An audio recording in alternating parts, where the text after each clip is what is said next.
Well, the first time it was leaving my baby. That was gut wrenching, and I cried a lot. And I'm sure everybody in my office wanted to like throw me out the window because I was just sitting in my office and I cry and then I come out. I think the hardest part is the reallocation of not only time but energy. So you want to put 100% in at work, you want to put 100% in at home, but there's not enough energy to do that sometimes.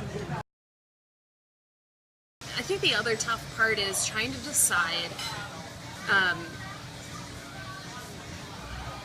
how what your career is going to look like. So it's been maybe, I guess, 9 months since I returned from maternity leave, 10 months, and now I feel like I'm finally adjusting to the point where I'm like, okay, I can handle this. I can do both. What's my next step in my career? You know.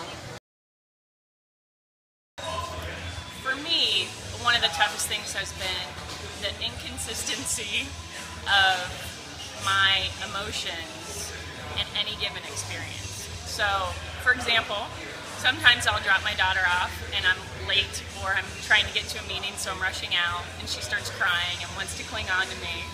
And sometimes it doesn't faze me at all.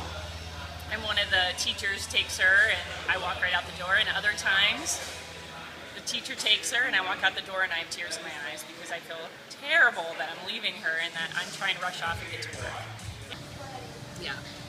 There's so many other tough things too. I mean, just little things. I mean, when I first went back to work, I was pumping, and that's like a whole other column you could do.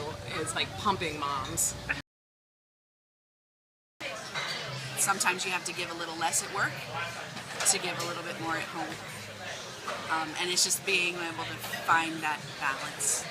And it's just, and this is silly, but I remember before I had Charlie, I would get home from work and all I'd want to do is just put on my sweatpants and lay on the couch, and that doesn't happen anymore. I kind of miss that, but that's what there's just never that opportunity, kind of the unwind after work sort of phase doesn't really happen anymore until bedtime. But I mean, worth it obviously, but finding a balance, and I think the word balance is actually false.